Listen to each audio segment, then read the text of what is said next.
तो नमस्कार दोस्तों, एक बार फिर से स्वागत है आप सभी लोगों का। और एक्चुअली आज का जो टॉपिक है बहुत ही थोड़ा सेंसिटिव है। सेंसिटिव मैं इसलिए कह रहा हूँ क्योंकि कुछ दिन से बहुत ही वायरल कपल है जिनकी वीडियो अभी हाल ही में काफ़ी वायरल हो रही है, विवेक पंगानी और सृजना। जैसे आप सभी लोगों को पता होगा कि विवेक पंगानी हैं, उनको ब्रेन ट्यूमर हो गया था और बहुत ही दुखद कहानी है। लेकिन एक कपल को देखकर और इनको जानकर मेरे भी रोंगटे खड़े हो रहे हैं। एक्चुअल में सच में ये लगता है कि ऐसे लोगों की वजह से ही आज दुनिया आगे चल रही है, बढ़ रही है, और कहीं ना कहीं भरोसा और विश्वास ऐसे ही लोगों के ज़रिए बना हुआ है। हमने कुछ दिन पहले अभी देखा था एक इंजीनियर का सुसाइड वाला केस, जिससे काफ़ी सारी नेगेटिव चीज़ें दिमाग में आ रही थी। और कुछ किस्से लगातार ऐसे घटना घट रही हैं जिससे ऐसा लगता है कि लड़कियां हमेशा अपनी बेहतरी के लिए ही सोचती हैं। उनका किस तरह से बेहतर हो सकता है, कहां तक बेहतर हो सकता है और किस कदर बेहतर हो सकता है, उस लेवल तक ही सोचती हैं। लेकिन इनके बीच में ऐसी औरतें और ऐसी लड़कियां भी मौजूद हैं जिन्होंने अपना सर्वस्व न्यौछावर कर दिया अपने प्यार के लिए। और जिस तरह से इन्होंने जीवन जिया है और जिस तरह से सपोर्ट किया है, वाकई शब्द नहीं है कि हम कुछ कह सके। इनके बारे में एक कहानी है कि विवेक और सृजना एक्चुअली 2014 में मिले थे। 2014 में मिले थे और ये आपस में इनकी बातचीत चालू हुई धीरे धीरे। स्कूल से, कॉलेज से ये एक दूसरे को जानते थे और ये लोग अपने फ्यूचर को लेके सीरियस थे। इनको अपनी मंजिल पता थी। इन्होंने 2020 में शादी कर ली। 2020 में शादी की, 2 साल ये लोग बहुत अच्छे से इन्होंने अपने जीवन को जिया। और 2022 में पीएचडी करने के लिए विवेक को अमेरिका जाना था, तो विवेक और सृजना दोनों अमेरिका गए पीएचडी करने के लिए 2022 में। 2023 में विवेक के सर में दर्द हुआ। इन्होंने एमआरआई करवाया, जिसके जांच के बाद पता चला कि विवेक को कैंसर है। और कैंसर भी इस लेवल का है कि पता चला तब तक वो 3rd स्टेज का था। उनके सर में बहुत देर का दर्द होता था, दिक्कतें उन्हें चालू हुई। कुछ दिन बाद हालत ऐसी हो गई कि विवेक उठने और चलने में असमर्थ हो गए, या ये कह सकते हैं कि वो 70-80% डिपेंड हो गए सृजना के लिए कि अब जो कुछ है, जैसे भी करना है, सृजना को ही करना था। सृजना ने बहुत ही बहादुरी और बहुत ही हिम्मत से, बहुत ही खुशी खुशी उन्होंने साथ दिया विवेक का। और 1 महीने के अंदर ही 2 बड़ी सर्जरी करनी पड़ी विवेक के सर में। दिक्कतें दिन पर दिन बढ़ती जाती थी, लेकिन उन सब से परे सृजना कुछ भी कर गुजरने के लिए तैयार थी। बाद में डॉक्टरों ने यहाँ तक कह दिया कि विवेक की लाइफ अब 5 से 6 महीने जैसी बाकी है। किसी इंसान को आप इतना प्यार करते हो कि आपकी उस पे जान बसती हो, और आप अपने सामने ही उसको कुछ होते हुए देखना यकीनन दुनिया का सबसे बड़ा दुख है। आज शायद आप कोई नहीं समझ सकता कि सृजना के दिलो दिमाग में क्या चल रहा होगा, या वो किस स्थिति से गुजर रही होंगी। हम लोग जितनी कल्पना कर सकते हैं उससे कहीं ज़्यादा दुख और तकलीफ़ में हैं वो आज। लेकिन हमें खुशी इस बात की है कि उन्होंने जिस कदर से साथ दिया विवेक का, आने वाले कई सालों तक, कम से कम आने वाले कई सालों तक तो इस चीज़ को याद रखा जाएगा। मैं तो सृजना के लिए बस इतना ही कहूँगा कि भगवान उन्हें इस अपार दुख को सहन करने की शक्ति दे, क्षमता दे, और वो जल्द ही इस तकलीफ़ से निकल जाएं बाहर और अपने जीवन को अच्छे तरीके से जिएं। हालांकि उनके लिए जीवन जीना बहुत कठिन होगा, क्योंकि जिस हद तक, जिस कदर से उन्होंने विवेक को प्यार किया, यकीनन विवेक दुनिया के सबसे खुशनसीब इंसानों में से एक थे, जिन्हें इतना प्यार करने वाली, इतनी कदर करने वाली पत्नी मिली है। बाकी तो हमने हाल ही में अभी देखा है AI इंजीनियर के साथ क्या हुआ। 2-4 दिन पहले भी एक घटना आई थी सामने, जिसमें एक औरत ने 3-3 शादी की थी, और उसका धंधा कह लो, बिजनेस कह लो, यही था कि वो एक जगह शादी करती थी, महीने 2 महीने साथ में रहकर फिर डाइवोर्स के लिए अप्लाई करके वहाँ से ऐसा करके उसने 1,25,00,000 रुपए इकट्ठे किए थे।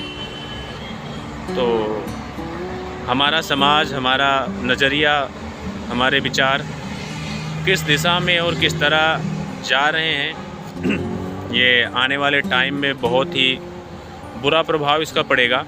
लेकिन उन सब के बीच में सबसे अच्छी और खुशी की बात ये होती है कि जहाँ 10 लोग गंदे हैं, वहाँ 20 लोग ऐसे भी हैं जिनके लिए संसार, दुनिया, सब कुछ अलग है। उनका परिवार ही उनकी प्रायोरिटी है। जीवन को जीने का जो अंदाज हमें विवेक और सृजना से मिला है, यकीनन ये दुनिया का सबसे खूबसूरत रिश्ता है। और 1000 कोशिशों के बाद भी ऐसी गुणवान पत्नी मिलना मुश्किल है, क्योंकि आज का टाइम बहुत ख़राब है। सृजना को जब पता चला, विवेक को, कि अब बहुत शॉर्ट टाइम है, 5-6 महीना ही बाकी हैं, उस वक्त की उनकी जो स्थिति रही होगी और वहाँ से जो उनकी जर्नी रही होगी, उसको समझना हमारे आपके बस की बात नहीं है। सृजना एक जीता जागता उदाहरण है ऐसे औरतों के लिए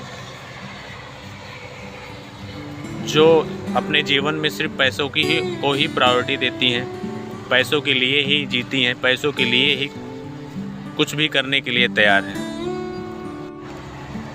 2020 से और 2024 का ये जो सफ़र था सृजना और विवेक का, बहुत ही नायाब और अनोखा सफ़र था, क्योंकि 2020 में शादी और 2023 में ही बहुत कुछ क्लियर हो गया था कि आगे क्या होने वाला है, कैसा जीवन होने वाला है। सृजना के लिए हम सब भगवान से यही प्रार्थना कर सकते हैं कि भगवान वो इस दुख से जल्दी निकल जाएं, बाहर निकलें और एक नॉर्मल तरीके से अपने जीवन को वापस जीना चालू करें। हालांकि ये उनके लिए बहुत मुश्किल है, जिस कदर से वो विवेक को प्यार करती थी, चाहती थी उनको, हम आप समझ भी नहीं सकते, हमारे जहन में वो चीज़ें आ भी नहीं सकती, वो किस कदर और क्या हालत होगी फ़िलहाल उनकी। फिर भी हम भगवान से प्रार्थना यही करेंगे कि जल्दी वो इस दुख से उभरें, भगवान उन्हें शक्ति दे सहन करने की, बर्दाश्त करने की। और इस घटना से बहुत कुछ क्लियर हो जाता है कि आज का जो समाज है सिर्फ एक ही पहलू को देखता है। हर इंसान एक जैसा नहीं होता है, हर किसी का अपना अपना तरीका है जीवन जीने का, और हर कोई अपनी तरह से जीता। जहाँ 4 लोग 10 लोग बुरे मिलते हैं, वहाँ पे 10 लोग अच्छे भी मिलते हैं।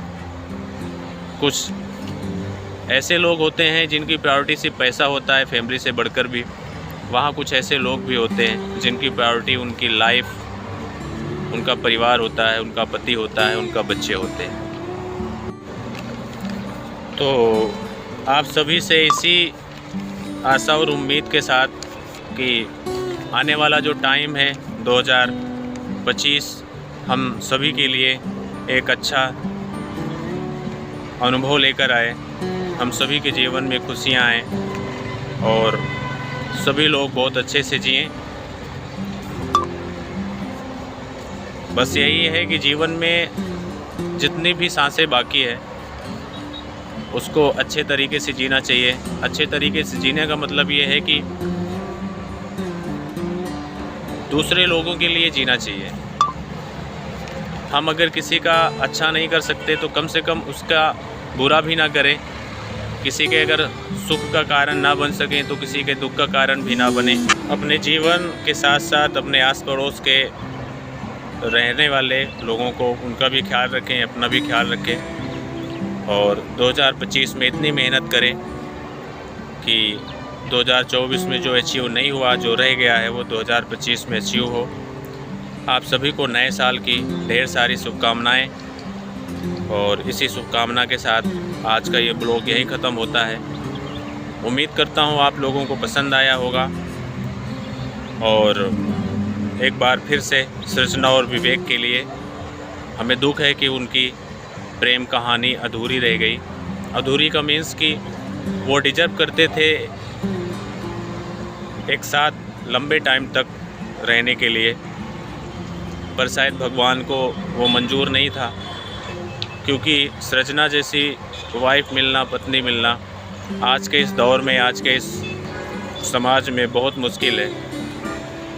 तो मैं भगवान से यही प्रे करता हूँ कि सबकी बुद्धि ऐसी हो, सभी अपने फैमिली के लिए इस कदर टूट कर चाहें एक दूसरे को, और कोई किसी को परेशान न करे, अच्छे से जीवन को जिए। सृजना और विवेक की जो कहानी है हम सब के लिए एक प्रेरणा है, हम सब के लिए एक सबक है, सीख है। और आने वाले बहुत टाइम तक वो एक उदाहरण की तरह हमारे जीवन में आएंगे, और उनका नाम जब भी लिया जाएगा बहुत ही आदर और सम्मान के साथ लिया जाएगा, क्योंकि घर की लक्ष्मी औरत ही होती है। औरत घर को अगर चाहे तो स्वर्ग बना दे, चाहे तो नर्क। तो उसने विवेक की ज़िंदगी भले शॉर्ट टाइम साथ रहे हों दोनों, बट उसने स्वर्ग ही बना दी थी। बहुत अच्छा से वो उनका केयर करती थी, सब कुछ उनके लिए, खिलाना पिलाना नहलाना सब कुछ A to Z। बच्चे की तरह उन्होंने सेवा किया है, भगवान की तरह उन्हें पूजा है। तो उम्मीद करते हैं कि आने वाला जो टाइम है भगवान सबको ऐसी सद्बुद्धि दे और सृजना को दुख सहन करने की शक्ति दे। हम सबका दुआ, हम सबकी प्रे उनके साथ है और हम सब उनके साथ हैं। उम्मीद करते हैं कि आगे उनका जीवन बहुत अच्छे से गुजरेगा। धन्यवाद।